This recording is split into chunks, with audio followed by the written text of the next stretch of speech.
Pacific Islands 89 and 74. Across North America, Atlanta 77.65. In Raleigh 78.65. In Miami 89 and 76. Dallas, Texas 79 and 63.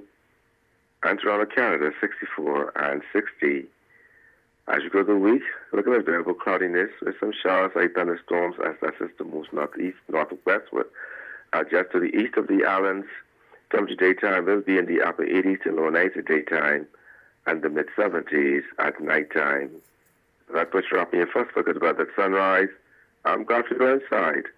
Back to you, Storr.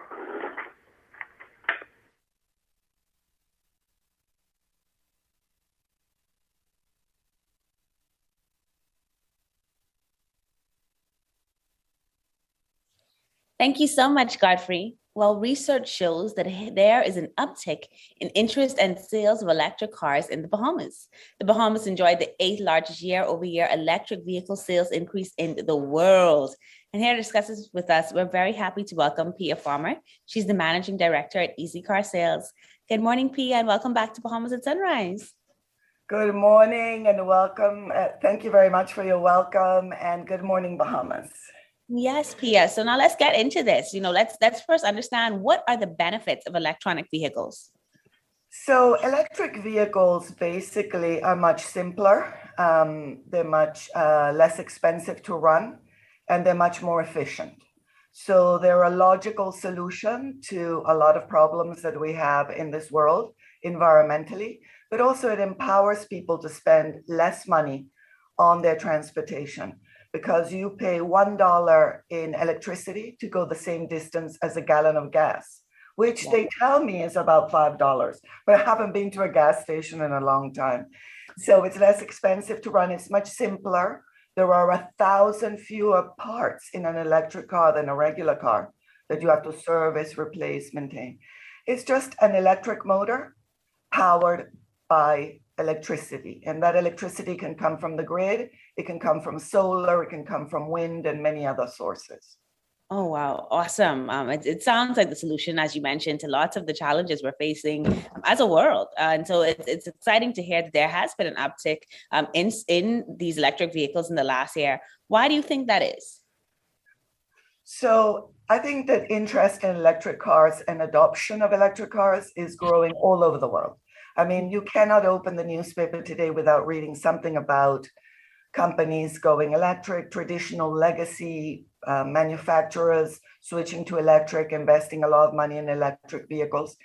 So that is one point, is that the influence of the rest of the world. Secondly, because they're so reliable, and because I was mentioning also less expensive to run, people are realizing they can save money and spend it in other needs that they have.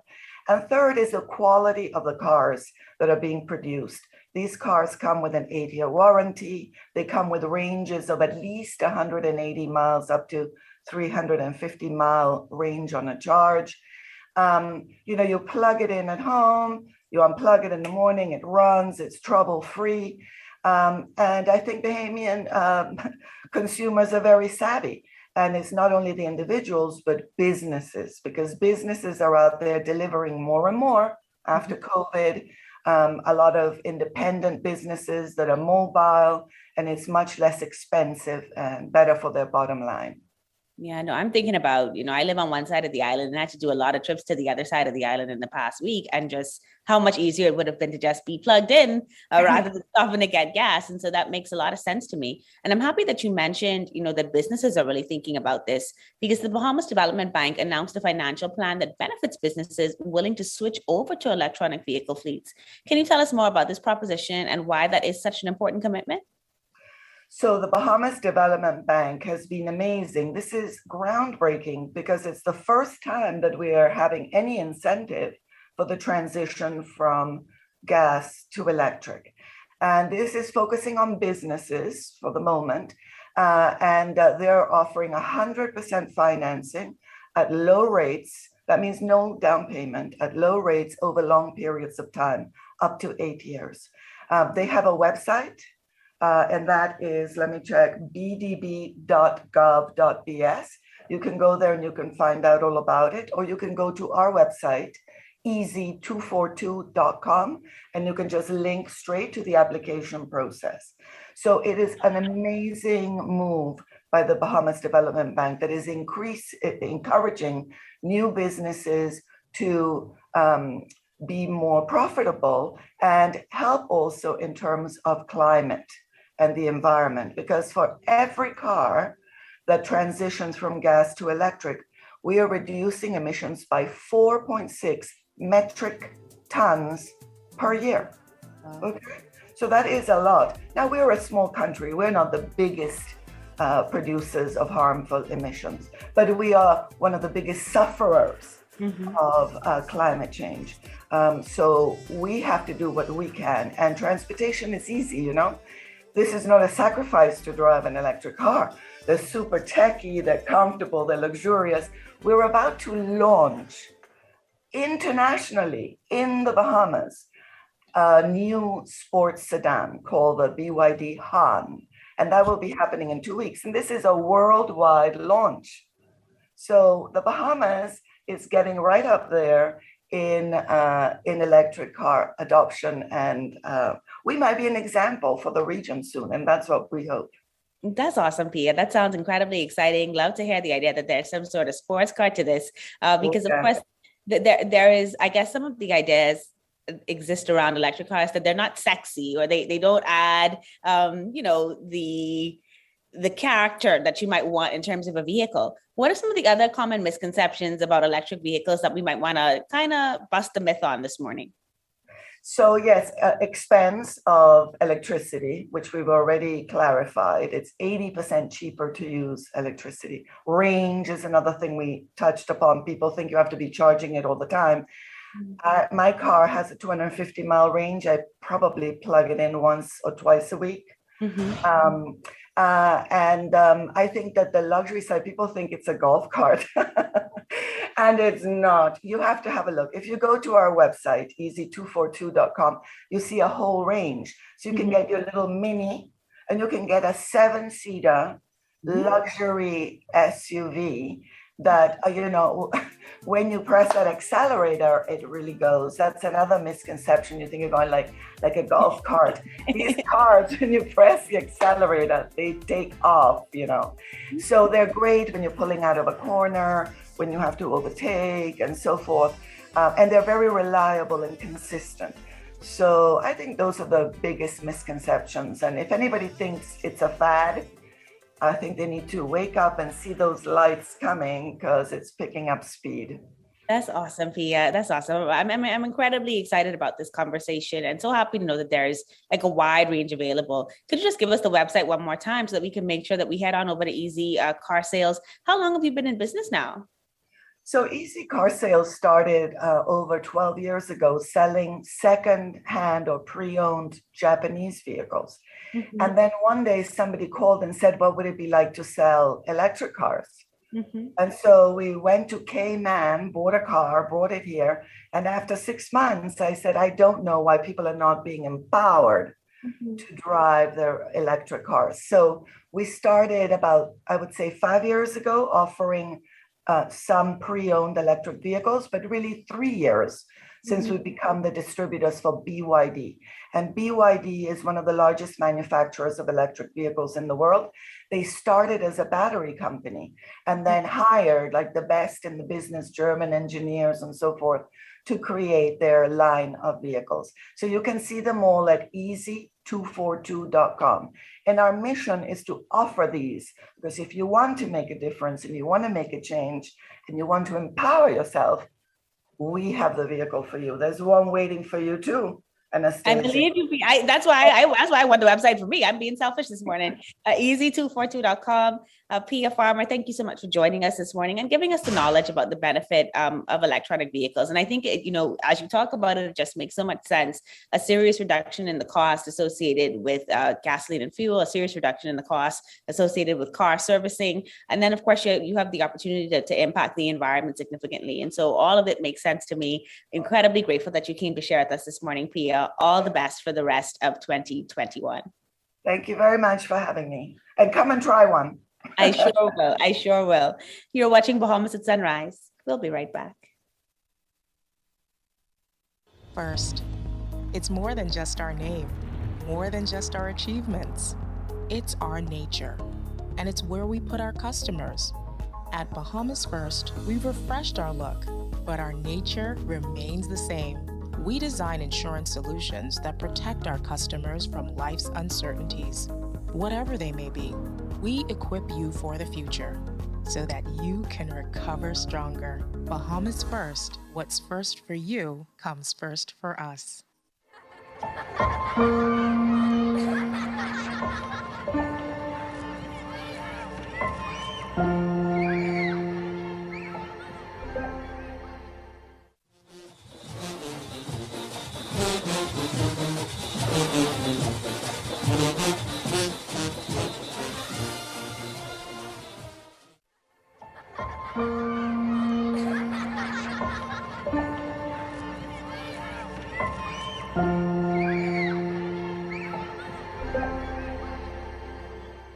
Partner up with the Bahamas as we recreate our islands in the form of a pavilion, showcasing everything our country has to offer, from culinary arts and storytelling to business investments and sustainability.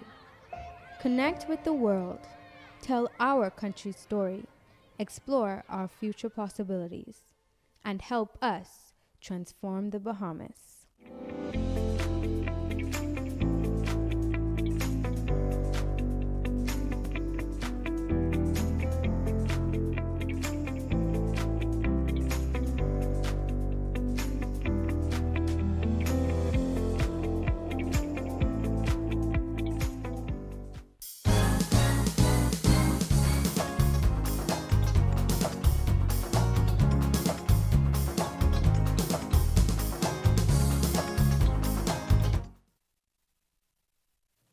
Welcome back to the show. My time seems to be flying this morning here on Bahamas at Sunrise.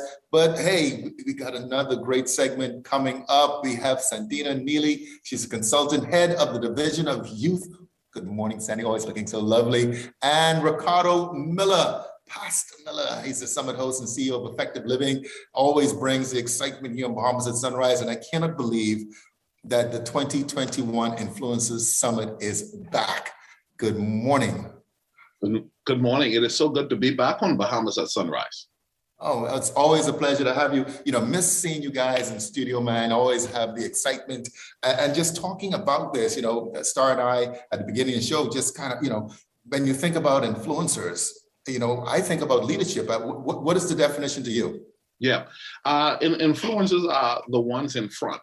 They're setting the standard. They're the ones to look at, or they're the ones who are changing culture or establishing culture.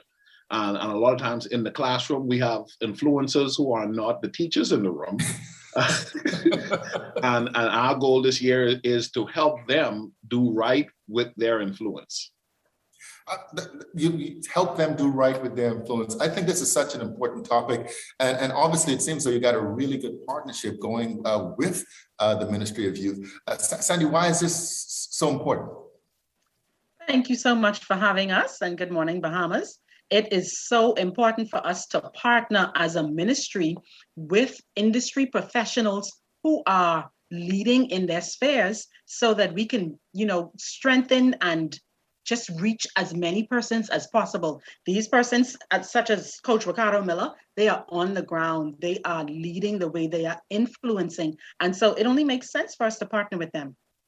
Yeah. So talk about the purpose of this summit and this year. What can we look forward to, Pastor Miller? Well, one of the goals we've decided to do was to target teenagers this year. The summit is going to be free and virtual, and we want to target teenagers. Years past, we've targeted youth workers. We've targeted those that were leading in the room. Now we want to target the young people who are leading but have an unsure view as to how to use their influence appropriately. So teenagers throughout the Commonwealth of the Bahamas, this year's summit is for them. You know, so October is a lot of things to a lot of people, Sandena, and it also happens to be Youth Month, right? Absolutely. You see, I'm wearing my pink in honor of breast cancer awareness, everywhere I appear this month. I'll basically be wearing pink. But yes, it is National Youth Month under the theme Resilient Youth. We kept that main theme. And our tagline this year is innovative, creative, and transformative. And, we always have an exciting time. So this is why we're so happy to partner with Coach Ricardo. And then we have so many other events that are coming up. Persons can visit our Facebook page to stay tuned to all the exciting things that we have coming up. Yeah, this is the third year or fourth year of this partnership with the Influencer Summit. Is that correct, Cindy? This is our second year. Yes, of the beginning of what we already desire to be a fruitful partnership. Last year was amazing. We had young people joining in from all over the world and even our family of islands, which is, keeping all of us so connected, even in this virtual sphere.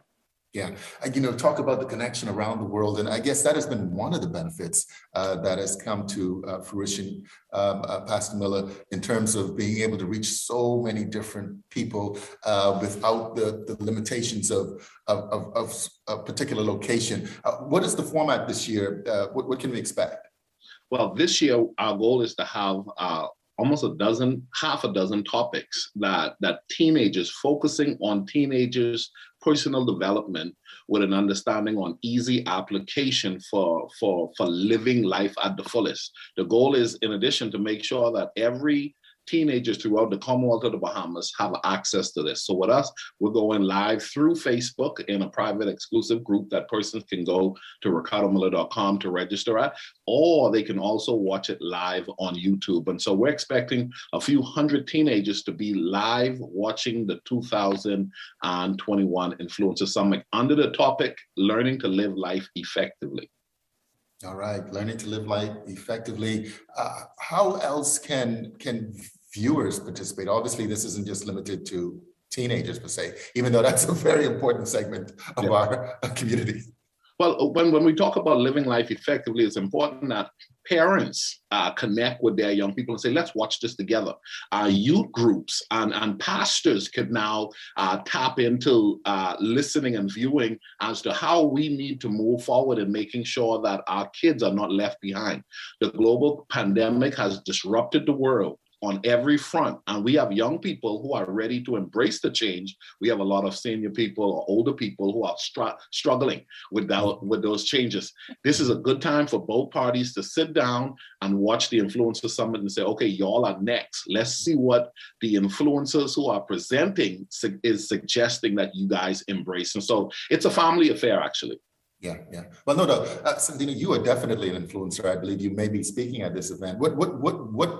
What do you say? I mean, what do you focus on as a topic of priority? Yes, so I'm excited and I'm honored to be presenting this year one of the keynote messages, and we'll be talking about the work ethic and how important that is. And the question that I'm asking is, do you have what it takes? And so we are so honored to be in the spaces that we're in, persons like Coach Ricardo and myself, even you, Philip. We want to share our wealth of knowledge and experience, and from the reservoir that God has blessed us with, to let young people know this is the way. This is how you do it. And so we're going to be sharing nuggets and tips. And so many of the other speakers are going to be sharing nuggets and tips with our young people to let them know that, we've come this far, but there was work involved, and this is how you do it. This is the blueprint. This is the pathway. This is the roadmap. And so we just want to be able to share with them and to take their questions, allay their fears and their concerns. And so we look forward to having an amazing time this weekend. Excellent. All right. This weekend, Pastor Miller, give us the details once again, where persons can go to get the information, which days, the times. Yes, thank you again. Listen, you can go to Facebook or YouTube on Saturday from 9 to 5. It's an all-day training. And we say you can even watch it on demand. You say, well, Saturday I have something going on. You can go back and watch it afterwards. On Sunday evening, you can watch it with your family. But go to ricardomiller.com, look for the Influencer Summit 2021, and register to ensure that you get the appropriate link along with the schedule for this free summit in partnership with the Ministry of Youth, Sports and Culture. All right, excellent stuff, Pastor Ricardo Miller. He's the summit host and CEO of Effective Living, Sandena Neely consultant, head of the Division of Youth in the Ministry of Youth. Thank you so much for once again being here on Bahamas at Sunrise, and congratulations. Thank you. Thank you. All right, you're watching Bahamas at Sunrise. We'll be right back.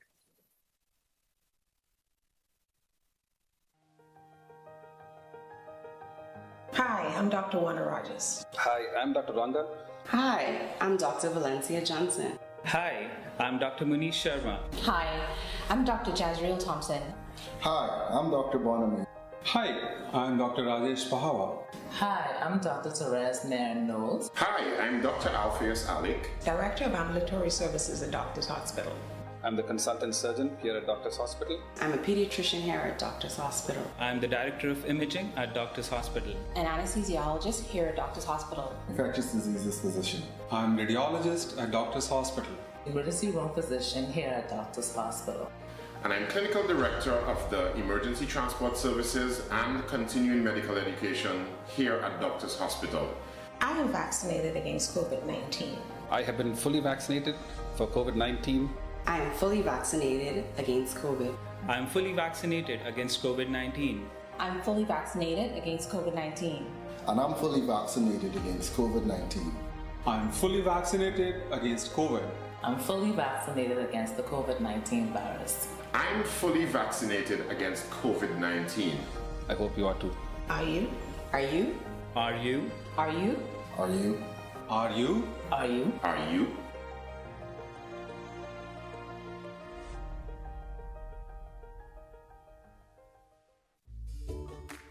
Our world has changed. Many businesses have been closed for months with little or no access to their customers until now. Rev Media can help you remain connected to your customers. Our trusted customized advertising packages and personalized consultants will provide your business with immeasurable support during this challenging time. Your customers are already watching. Rev Media can help you to remain connected. Call us today. Let us help you.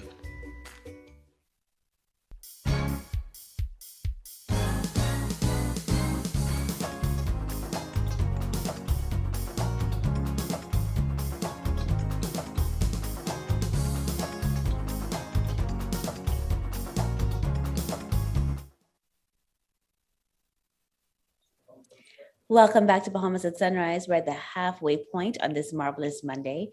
I'm Anastasia Palacios. And I'm Philip Simon. Happy Monday to you. Indeed. We've still got more to come in the second half of our show. And so we're grateful that you're staying here with us. Of course, some great conversation so far for the morning. Always good talking to my good friend, Pia Farmer. She's so passionate about electronic vehicles and their impact on the environment. And so always a pleasure to chat with her. Yeah, they have definitely developed a presence and a brand. You know, when you think electric vehicles, you think about them, you think easy car sales, and they've done an excellent job, and I wish them every success. It does make sense, right? It sure does. It sure does. And then so good to see my friend Sandena Neely on talking about, being influencers. And I love Ricardo's ministry, just young people need it. And not, he just doesn't do young people, right? You think youth and you often think teenager, but he's so passionate about children and getting to children very early on. And so very excited to see what's going to unfold this Youth Month, and of course, to see what comes out of the Influencer Summit. Yeah, no doubt. You know, you always say, do you want to change the world? I mean, to me, the easiest and best place to start is to change the minds of our young people. Indeed, indeed. Well, we got more to come in the second half of the show. We have an interview with the team from the Ministry of Education about their focus on school management. Yeah, and then we'll finish our show out by celebrating the Bahamas tennis victory at Kotek. We're going to tell you exactly what that means. But first, Godfrey Burnside, I think there's a system floating around out there. But hey, we've got the best man for the job to tell us all about that, the G-Man, Godfrey Burnside. See you soon, my brother.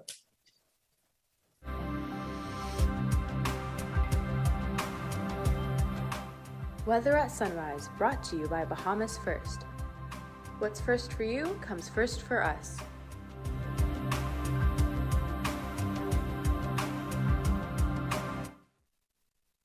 Thank you, Phil, and good morning, Bahamas. In your second look at weather Sunrise, our tropical weather outlook, and we have Hurricane Sam this morning, and at 5 a.m., Hurricane Sam was located at latitude 40.8 degrees north, longitude 48.7 degrees west, some 465 miles southeast of Cape Race in Newfoundland. Winds 105 miles per hour, and there's some weakening occurring. We're moving towards the northeast at 30 miles per hour. And then we have Tropical Depression Victor at 5 a.m. Tropical Depression Victor was located at latitude 18.1 degrees north, longitude 43.6 degrees west, some 1,300 miles west of the Cabo Verde Islands. Winds 30 miles per hour, moving west-northwest at 14 miles per hour. And then we are monitoring a disorganized area of showers and thunderstorms over the southeast Bahamas and the Turks and Caicos Islands. It's associated with a surface trough interacting with a tropical wave. Environmental conditions not conducive for development at this time, but over the next 5 days have a 20% chance of development. Elsewhere, tropical storm development, tropical cyclone development not expected over the next 5 days. On the local scene, that surface trough talking about interacting with tropical wave across the southeast Bahamas, if drifting slowly northwestward, with enhanced showers and thunderstorms mainly across the southeastern islands today. High pressure would maintain those moderate to fresh breezes. In your marine forecast today, those winds easterly at 10 to 15 knots, sea 2 to 4 feet of the northwest Bahamas, east to southeast at 10 to 15 knots, sea 2 to 4 feet over the central and southeastern islands. On Tuesday, those winds easterly at 10 to 15 knots, sea 2 to 4 feet over the northwest Bahamas, but east to southeast, increasing 15 to 20 knots, seas 4 to 7 feet over the central and southeastern islands. On Wednesday, those winds variable at 10 knots or less, seas less than 3 feet over the northwest Bahamas, but continuing southeasterly at 15 to 20 knots, seas 4 to 7 feet over the southeastern islands. Your tides. Currently have a high tide at around 6:41 this morning. Your next low tide will be at 53 minutes past midday. High gain this evening at 7:03. Sunset 7:51 this evening. Rising at 7:04. UV index 9. Your water temperature 83 degrees Fahrenheit. Honeymoon phase now moving towards a new moon. Your extended look, we're going to expect some clouds around over the next couple of days as that system moves towards the northwest with some showers, some possible thunderstorms, mainly across the central and southeastern islands. And those temperatures daytime will be in the upper 80s to lower 90s at daytime, at nighttime in the mid-70s. That puts you up on your final look at weather at sunrise. I'm Godfrey Burnside. Back to you, Storr.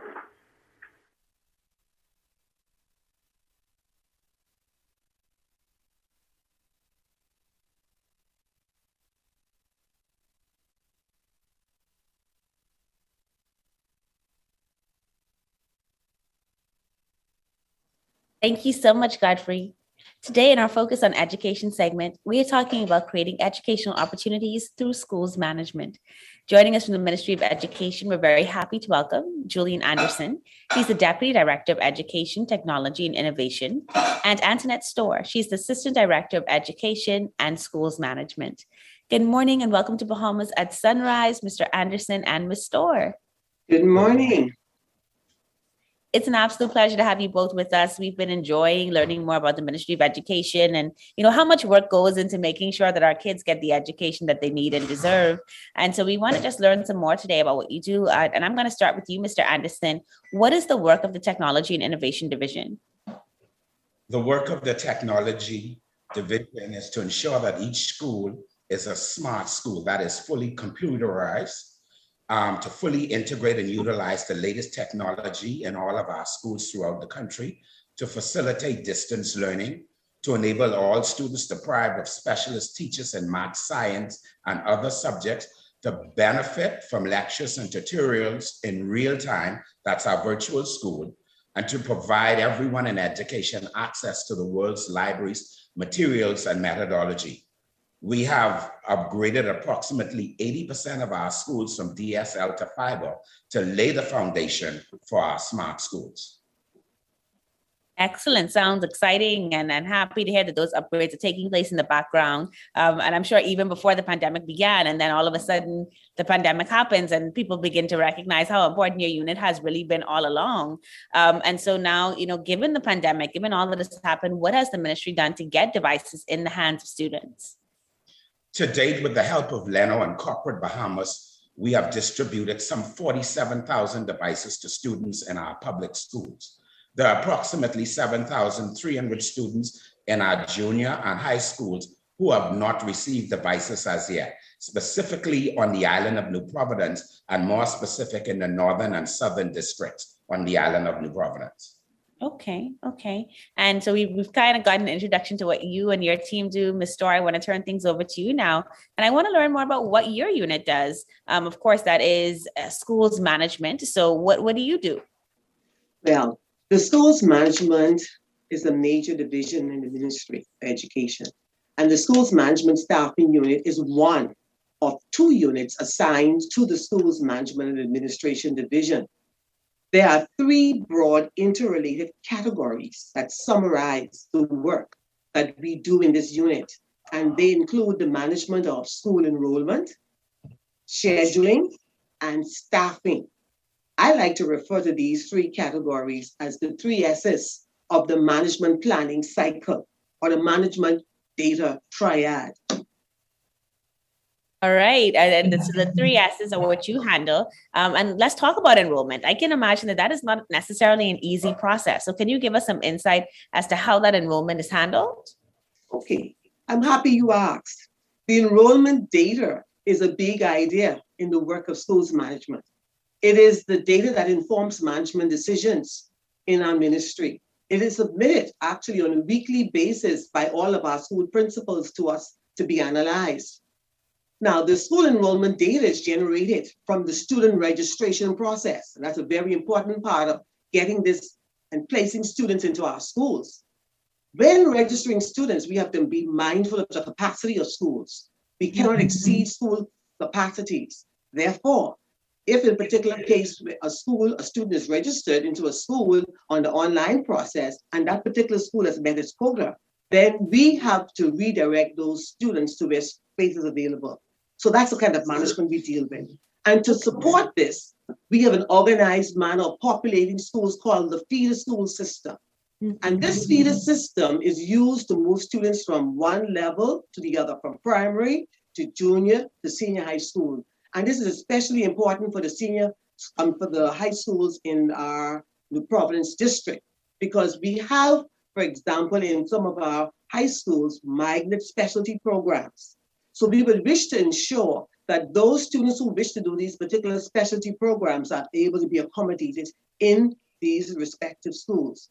Additionally, we also have to be considering siblings, making sure that siblings are accommodated in common schools. So these are some of the data matters that we deal with school enrollment. It's very important. Now, you have to note that we cannot put children in school based on where they live totally. If we get to that, it's going to be a very cumbersome and a very disorganized process, because some students will be moving constantly to schools based on where they live. And secondly, when you consider the populated districts of New Providence, if we were to just simply put them where they live, then we will be burdening certain schools in our school districts. And so we make sure that we balance this very important data of school enrollment. Now, by virtue of this EMIS system that we've recently rolled out, school registration is going to be more simplified. And let me tell you what I mean by that. The students who are presently in the public school systems, our public school system right now, are already captured by the EMIS system, the Education Management Information System. So they don't necessarily have to go online to register. It's only the new student coming into our school system now will need to register. Those who are already captured will simply be rolled over, promoted to the next grade level, okay? And that is going to be a big change that we're going to note in this new school year in our planning. All right, so will registration still be necessary by the end of June? It will still be necessary by the end of June. It will be, but the fact of the matter is that we have a rolling over for those students who are presently in the system, and we'll be capturing for the first time only the new students, whether new to grade 1 or new because you're coming from a private school or new because you're moving from abroad and coming back to the Bahamas. Okay, thank you. Thank you for that, Ms. Cash. I think it just gave us a very great overview of why it's so necessary to make sure that our students are registered, that everything that they have is in the system. And it was good to learn that it's not all about where you live. And obviously it makes sense now that you've explained it, because certain schools would be overpopulated. So thank you for such clarity on that information. And I want to come back to you now, Mr. Anderson. I'm thinking about all these students moving as Ms. Storr spoke. And I'm wondering, in this last pandemic, how did that work? I have some beautiful goddaughters who were at Eva Hilton, now they're at H.O. Nash. Would their tablets have moved over with them? What has the transition been like in terms of the devices as kids have moved from school to school, and what should happen? Yes, students that would have received a tablet within the last school year, that was a one-time gift to that student, and that stays with them for the life of their education in the public school system. So if they were at primary school, that device transitioned with them to junior high. And I would like to say to all parents that are listening, if your child was in primary school last school year and did not get a device, please visit the primary school and ask about the device that was given to your child last year. Secure that device and take that with you to your junior school. All right, thank you so much. And finally, Julian, we'll end with you as well. Are more devices still needed? Yes, more devices are still needed. We need devices for all new students coming into the public school system in grades K through 6, all new students coming into the public system in grades 7 through 12 in our family islands, and all of our students in grades 7 through 12 in New Providence. Remember, I said earlier that we didn't complete the distribution process to our junior and high school students on the island of New Providence. So we still have devices to give to those students. All right. Thank you for that. Thank you for that, Mr. Anderson. We do have to wrap up now, Ms. Storr, but we were able to speak so much about the enrollment of students. Any just quick words you want to give us on how you hire for these schools to make sure that those students are taken care of? What is that staffing process like? Okay, but let me put it to you this way. This management cycle deals with those 3 areas: enrollment, scheduling, and staffing. Staffing is the very end of this cycle, because once you have your enrollments, you're able to build schedules. And those schedules are timetables, like we call them. Those timetables, we're now dealing with 3 modalities. We do the old traditional, that was pre-pandemic, and now we have the remote timetables we're on, and now we're going to move over very shortly, I'm hoping, into the hybrid models, of course, according to what the Department of Health will say to us. But the enrollment helps with the creation of schedules, and then these schedules, will dictate the number or type of teachers that we need in the system. Mm-hmm. So it's very important, because we post our teachers and place them according to ratios. Let me give you an example. Language arts. If a school's population is 1,080 and you have language arts teachers needing to be assigned, there's 1 language arts teacher to 120 students. And so if a school population is 1,080, they will need 9 language arts teachers. Wow. So the population is very important. The schedule structure is very important. And then now it will appropriate the teaching resources. So enrollment is very important to get that work done. And so the elephant in the room, however, is the fact that we know we're dealing with school shortages, School shortages, not only in this country, but it's a global shortage. So what we have to do, that puts a bigger demand, on us being efficient managers. We have to efficiently manage our human resources to ensure that our schools are properly staffed. All right. Well, I want to thank you both. This has been, we call it in my world, behind the curtain, right? And look at what is happening in the background to make education function. I just learned so much this morning. And so I'm grateful to both of you for sharing with us. And I'm grateful for you and your teams for all the work that you're doing to make sure that our schools are secured and that our students are well taken care of. And so we thank the Ministry of Education. We thank you again, Ms. Storr, and you, Mr. Anderson, for joining us this morning on Bahamas at Sunrise. Thank you for having us. You're watching Bahamas at Sunrise. We'll be right back. Since 1967, Freeport Oil Company Limited has been dedicated to fueling growth and prosperity in the Bahamas. We have been a constant pillar within the country, striving to invest and support our community through the best of times and the worst of times. For us, Full Call represents 21 years of strength and consistency, consistent leadership, consistent growth, consistent customer service, through it all, we are resilient. FOCAL, fueling growth for people.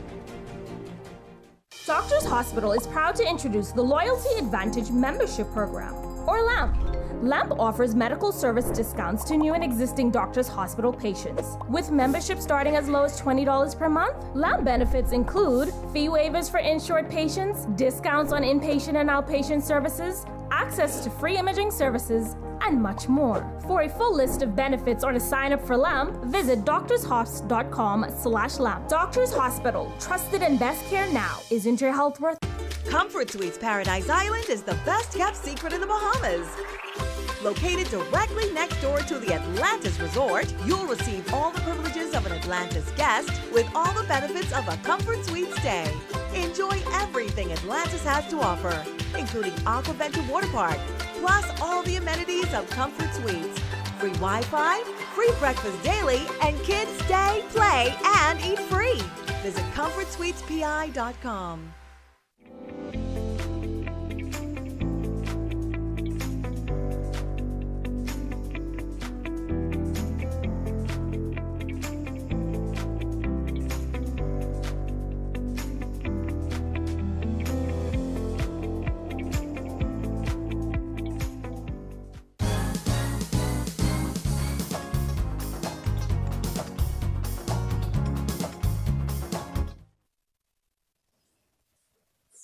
Welcome back to Bahamas at Sunrise. With us this morning, we have the Bahamas Lawn Tennis Association's Tatiana Madu. She's a player. Also, we have Kayla Fox, also a player, and Brianna Hallgrave, a player.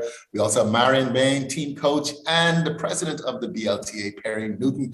They are all coming off fresh victories down there in the Dominican Republic, representing the Bahamas and waving the flag so very well. Good morning. Welcome to Bahamas at Sunrise.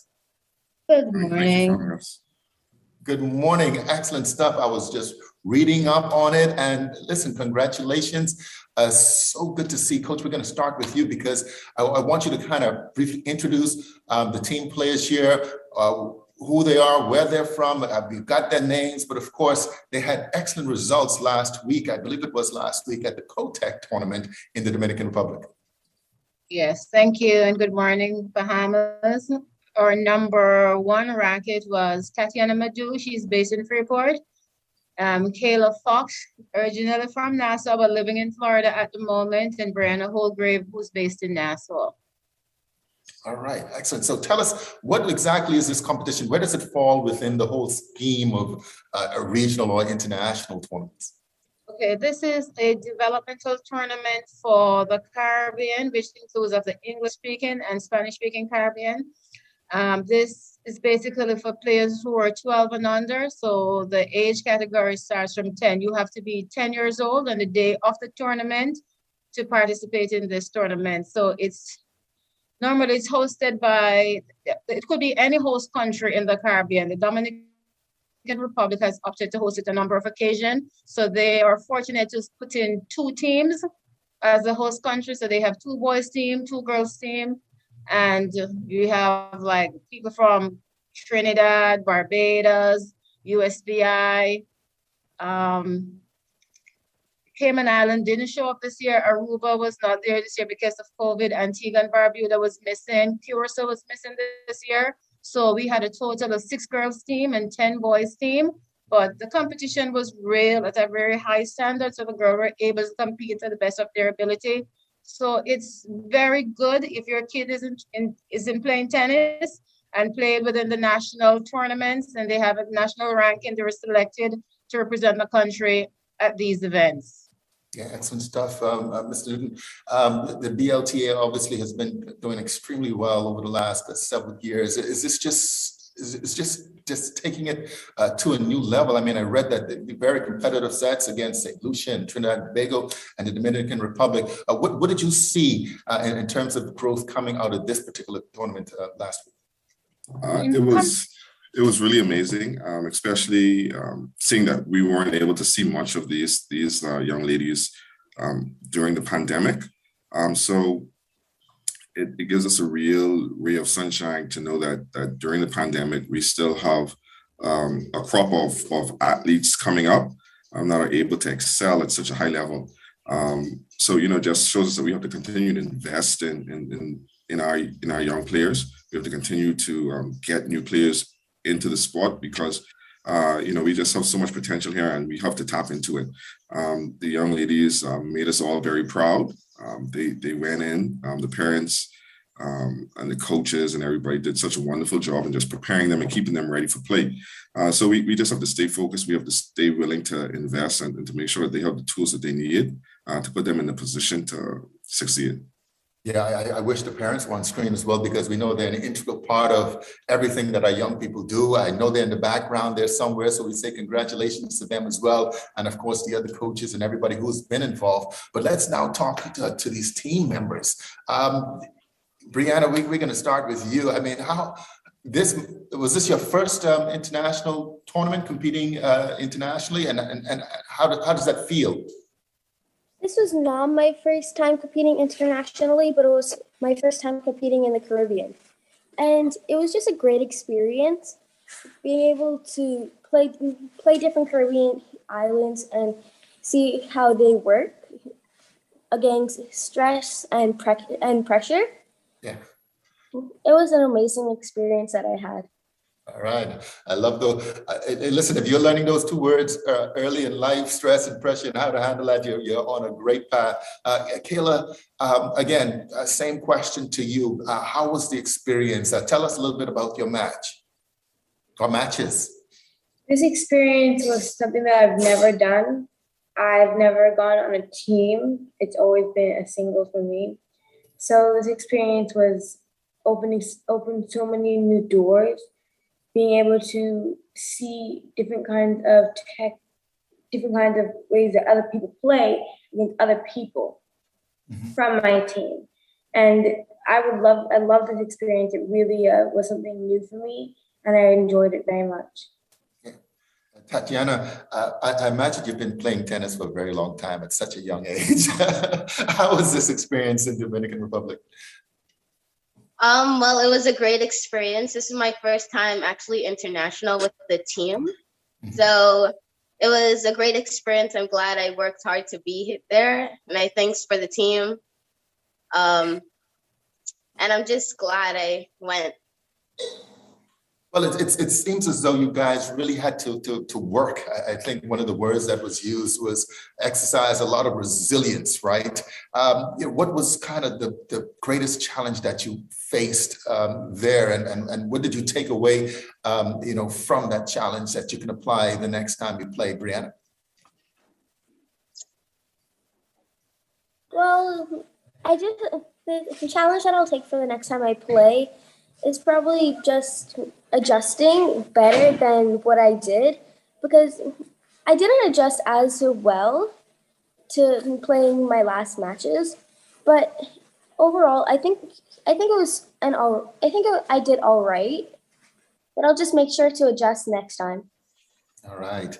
Kayla, same question again. Obviously through these experiences, you tend to learn a lot, whether you win, lose, or draw. What is it that you take away most from last week? Well, last week, something that when I first got there, the thought of playing it wasn't always as smooth as I thought it would be. But now that I've had that experience, I know what I'm going to be ready for next time. And I can be more prepared to be there and work hard to play. Yeah. Tatiana, same question once again. We talk about the successes that you have, and it's always great when you win, but obviously, there are things and parts of your game that can be improved to make you even more dominant next time. What was your biggest takeaway? Well, basically this tournament helped me to see all the ups and downs I had in my game, and it really helped me to really see what I was capable of. Well, I believe in improving everything because there's always room for improvement. So I just want to improve everything and be a little more prepared. All right, preparation. Coach Bain, it seems you have excellent young persons here representing the country. What's next? I mean, so the tournament was last week. They came out really exceptionally well. What's next for them and for the association? For us, the next step is we already started preparing mentally for November. That's when we play in the finals. And bear in mind that these young children were leaving their parents for the first time without any support on the ground. It was just the four of us. I could not have asked for a better group of kids to travel with. They stood up to the challenge. They made it work. They adjusted. And they played to the best of their ability. And I'm so proud of them. So going forward, we have to start working from now. We see what our strengths are and what the weaknesses are. So we have to really get in some more tournament and match play to be really matched up, because we'll be faced with a bigger challenge next time, especially with the kids coming out of Central America and South America, because we'll be playing Mexico, El Salvador, Guatemala, and they're known to be a powerhouse in tennis in this region. So the challenge at hand, we'll be able to stand up to it the next time around. So all we have to do is to go back, stay focused, start working. Yeah. Mr. Neely, you mentioned the challenges of COVID, and you know, I mean, everybody's experiencing it. But in particular, how has the BLTA been able to cope and manage the team in sometimes a difficult environment? Well, you know, the hardest thing for us has been the shutdowns. So, you know, once that happens, it really puts a limit on what players can do, what people can do in terms of tennis activity. But I know definitely outside of that, you know, one of the next challenges we have is the distance, because each one of these players, they're located on a different island. And I think sometimes, you know, the travel between islands, it gets a bit costly, especially during COVID now. But, you know, we try to encourage the kids to stay ready. Usually a lot of the progress that they made are done on an individual level with the assistance of their parents and you know, whatever other assistance they can get. So, you know, it's being challenging in that regards, just funding. But traditionally, you know, the players of tennis, they have great support systems from their parents. They have great support system from their coaches and families. So we just try to do whatever we can, and we provide whatever assistance we can. And just encourage them to continue to compete, continue to play hard, compete hard, because, you know, it's not always about winning. It's about the effort that you put into the game and into what you're trying to do. And sometimes, you know, people recognize the effort and the potential that you have. With this team, definitely, you know, we are all proud. On day 3, we were looking at 3-0, and we're like, wow. Yeah. And it was just an amazing experience to be able to go there and to I think we upset a lot of what they thought would happen, going in 3-0, beating the first Dominican team. So I think these ladies did an extremely job to play 2 Dominican teams and you know, take out one of them. So you know, it's just about being mentally prepared. I think Coach Bean did an excellent job of keeping the girls focused. And, you know, that's one of the biggest things, is just focus and preparation. And you know, when you go in with a prepared mind, you tend to have a little better results than if you just, you know, just go in without any type of plan or focus. So, you know, we just have to continue to encourage them to just go there, keep prepared. And, you know, we'll find a solution to be able to bring our teams together so they can have a little bit more time to practice and have a little chemistry. Excellent stuff. Just really quickly, final question for people who are interested in supporting the association, how can they do so? They can support financially. You know, they can make checks payable to the Bahamas Lawn Tennis Association. I wish I had account information ready. But, you know, we accept all types of donations. It's going to cost about at least $5,000 to $6,000 to send these ladies to Mexico again. And you know, we're happy about the experience, and, you know, the law would make a way for us to send this team. So, you know, you can always contact me at 437-2356, or just do a search for the Bahamas Lawn Tennis Association, and you know, send a message. Yeah. All right. Great stuff. Perry Newton is president of the Bahamas Lawn Tennis Association. And of course, players, Tatiana Madu, Kayla Fox, Brianna Holgrave. Ladies, Congratulations once again. Of course, you know, with this success now, people have taken notice. So looking forward to seeing exactly how you're going to be doing in November. And Coach Bain, listen, great stuff. Thank you all for being here on Bahamas at Sunrise. Thank you for having us. All right, great. You're watching Bahamas at Sunrise. We'll be right back.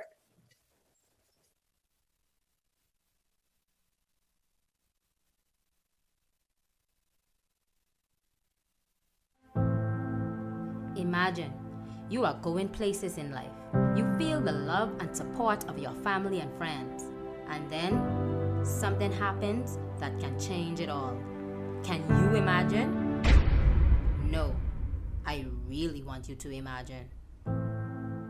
You've done that thing that no one wants to talk about.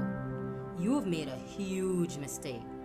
Now, there's no one around except you, the consequences, and this new life. Luckily, there's an organization called PACE that have been providing access to young mothers like me for 50 years. PACE believes in preventing these types of stories, but PACE also believes that my story does not have to end with the mistakes of my childhood. PACE believes in providing holistic assistance to young mothers and fathers when they need it most. PACE, providing access to continued education for more than 50 years.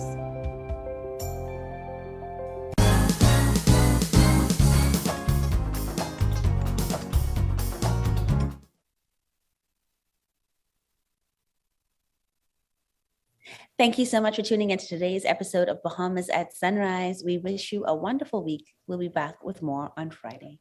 All right, see you soon. Bye-bye. Oh my goodness.